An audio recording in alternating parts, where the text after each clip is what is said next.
For those of you who have not yet heard, Shelley Drake died just after midnight this past morning. So she died on the Sunday of the Resurrection. That's so like her. She did that. So she's in my mind, and I dedicate this sermon to her this morning.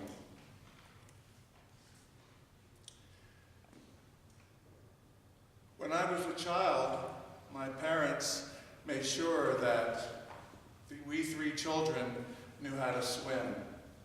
The reason why is the Hampton, Virginia Creek was right behind the house, and literally, so the end of the yard was the water. My father had a sister and a brother die in childhood due to childhood accidents. So my parents were very clear, you guys are going to learn to swim. And so at 6 years old, my brother and I, because my sister already knew how to do it, were trundled off to the YMCA at Fort Monroe, Virginia.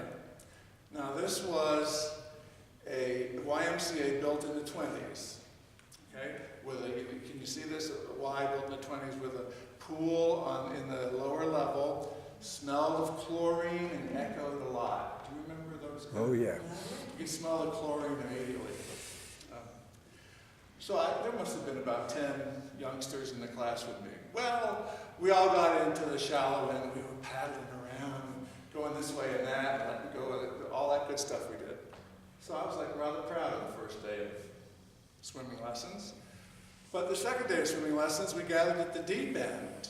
And so we were going to do everything we did the day before at the shallow end, now at the deep end. Well, I wasn't so sure about this. Wasn't so sure at all about this. So basically, I wouldn't get in. Everybody else got in, did the paddling, did the this and that, did the dog, did the treading water, everything. But I wouldn't do it. And the instructor, unlike other gym people I had later on in life, he was very a sensitive guy, and rather than shame me into the pool, I was 6 years old, right? Rather than shame me into the pool, he negotiated with me to get into the pool.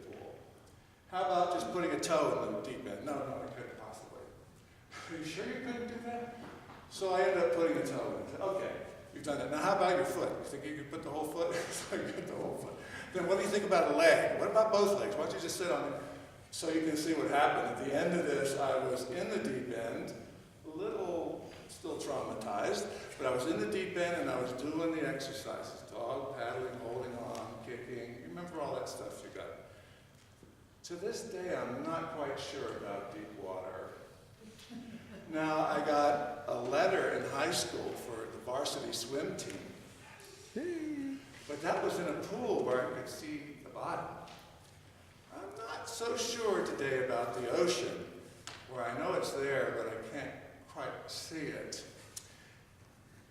It's stuck with me all these years. I can do it, but it occurs to me, what are you doing, Ted, in these deep waters?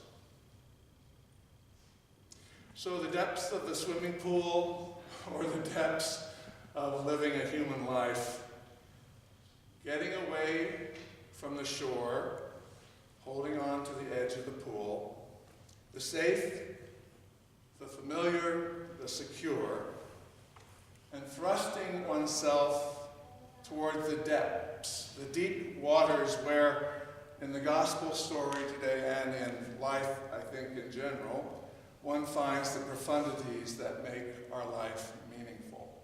Think about it. In your life, the little security blankets to which we cling, ideas, possessions, relationships, bank accounts, and even worse, or more telling, spiritual illusions and pious tricks we can use to stay firmly planted where we are.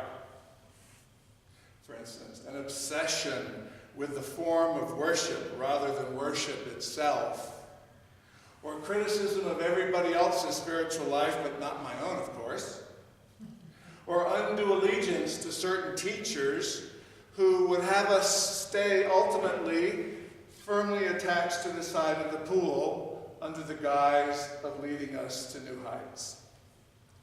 or even that certain restlessness, sometimes manifested in sampling religious communities over and over, or interfaith communities over and over, rather than committing to one faith tradition that might plop us in a boat immediately and take us to the Marianas Trench.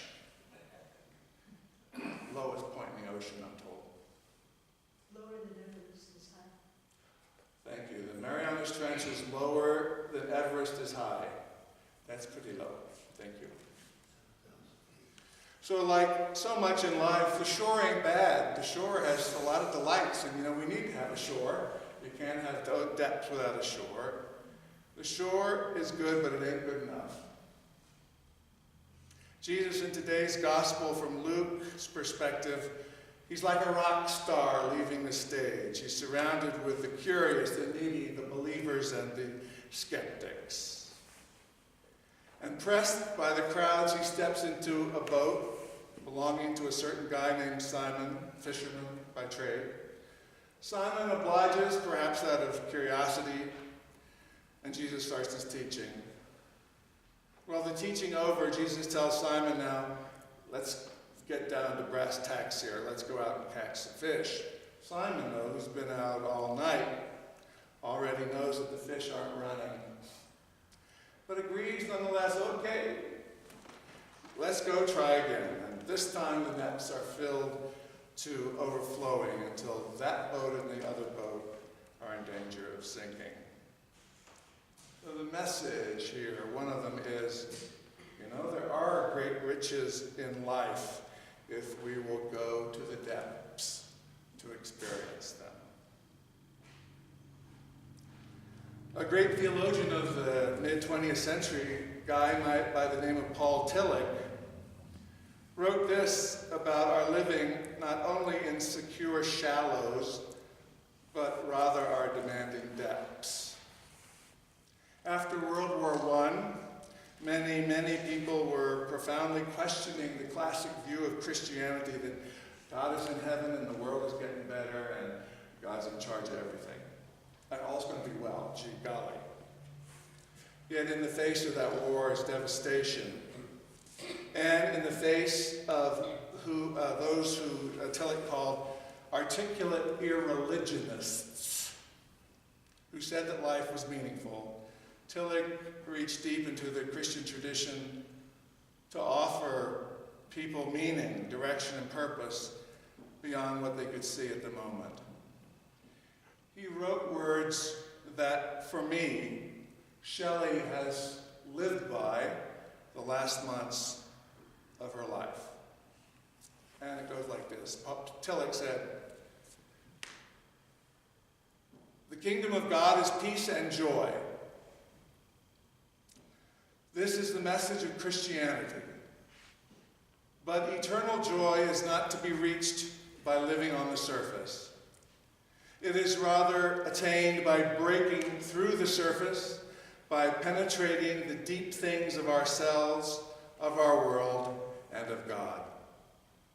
The moment in which we reach the lowest depth of our lives is the moment in which we can experience the joy that has eternity within it.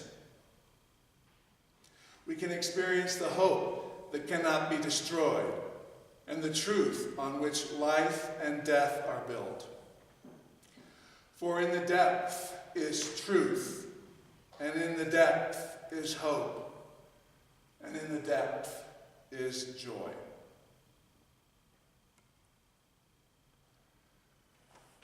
Now, I don't think for 1 minute that I'm alone in wanting, at some level in my life, to cling to the shore. There may be some others here, I suspect there might be.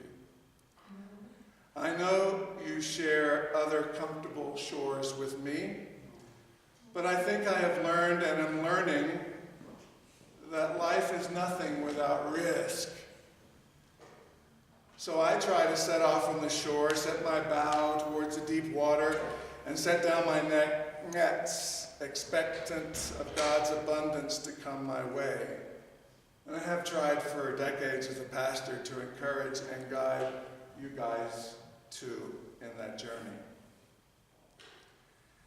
It's a long, long way from sticking my 6-year-old legs in the deep end of the Y pool in Fort Monroe, Virginia, to the applause of my swimming class, I might add. It is a journey, I pray, to authentic, courageous living and witness to the hope that is within us all. So let's go ahead, dear brothers and sisters, along with Shelley, cast off for deep water and enjoy it.